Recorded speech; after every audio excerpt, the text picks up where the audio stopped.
Assalamualaikum warahmatullahi wabarakatuh. Jumpa lagi dengan Pak Guru. Di video kali ini kita akan membahas tentang tematik tema 1, subtema 1, yaitu keberagaman suku dan budaya. Materi Pak Guru hari ini adalah muatan IPS KD 3.2 yang berisi bentuk-bentuk keragaman di Indonesia. Indonesia adalah negara yang besar. Indonesia negara yang terbentuk dari berbagai pulau, ya, seperti Pulau Jawa, Pulau Kalimantan, dan Pulau Sumatera. Pulau-pulau itu terbentang dari Sabang sampai Merauke. Seperti lagu yang dulu pernah kita nyanyikan waktu sekolah TK, masih ingat? Dari Sabang sampai Merauke berjajar pulau-pulau, sambung menyambung menjadi satu, itulah Indonesia. Itulah Indonesia.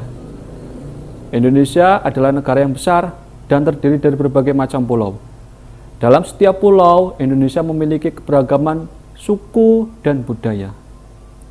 Keberagaman suku dan budaya ini membuat Indonesia menjadi semakin kuat sesuai dengan semboyan kita, Bhinneka Tunggal Ika. Nah, Pak Guru hari ini akan menjelaskan tentang berbagai macam bentuk keragaman yang ada di Indonesia.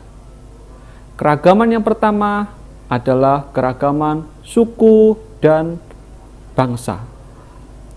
Indonesia memiliki berbagai macam suku di dalamnya. Suku adalah sekelompok golongan orang yang tinggal bersama dalam suatu daerah dan memiliki ciri-ciri kebudayaan yang sama. Contoh suku yang ada di Indonesia seperti kita adalah suku Jawa yang tinggal di Pulau Jawa. Di Pulau Jawa juga ada suku yang lain selain suku Jawa. Ada suku Sunda, ada suku Madura, ada suku Betawi, ada suku Baduy. Itu masih dalam satu pulau. Dalam satu pulau sudah terdiri dari berbagai macam suku. Bagaimana dengan pulau-pulau yang lain? Banyak. Selanjutnya, keragaman yang selanjutnya adalah keragaman bahasa. Jadi, setiap suku memiliki bahasa masing-masing. Bahasa berfungsi untuk berinteraksi antar manusia. Contoh bahasa daerah yang kita ketahui, salah satunya adalah bahasa Jawa. Ada juga bahasa Madura, ada bahasa Sunda dari Jawa Barat, ada bahasa Aceh dari Aceh, dan masih banyak lain. Ada bahasa Batak, ada bahasa Dayak, ada bahasa Ambon, ya. Setelah bahasa, ada juga bentuk keragaman yang berupa rumah adat. Setiap suku memiliki rumah adat sendiri-sendiri. Rumah adat itu berfungsi untuk tempat tinggal dan berlindung dari cuaca serta iklim.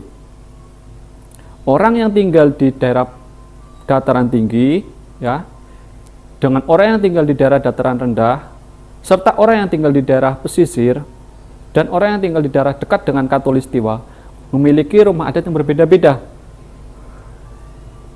Contohnya, rumah adat Gadang dari Sumatera Barat. Rumah adatnya berbentuk seperti berikut. Nah, rumah adat yang selanjutnya adalah rumah joglo dari Jawa dan berasal dari provinsi Jawa Tengah. Seperti ini. Terdapat bentuk yang berbeda. Setelah rumah adat, ada juga pakaian adat. Pakaian adat biasanya kita gunakan selain untuk acara-acara adat, upacara adat, juga kita pakai ketika ada karnaval. Ketika karnaval Agustusan, banyak anak-anak memakai pakaian adat dari daerah yang berbeda-beda. Ada yang memakai pakaian adat dari Jawa, batik. Ada yang memakai pakaian adat dari Jawa Barat atau Sunda, kebaya. Ada yang memakai pakaian adat dari Papua yang berumbai-rumbai. Dan masih banyak yang lainnya. Selanjutnya adalah keragaman tarian daerah. Tarian daerah biasanya digunakan untuk upacara-upacara adat dalam setiap suku. Selain tarian daerah, ada juga alat musik tradisional. Biasanya digunakan untuk mengiringi tarian dalam upacara adat.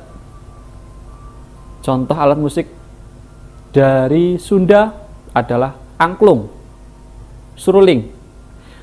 Sedangkan contoh alat musik dari Jawa adalah gamelan. Kemudian, bentuk keragaman yang lain adalah senjata tradisional. Senjata tradisional digunakan pada zaman dahulu untuk berburu, serta untuk berperang, melindungi diri.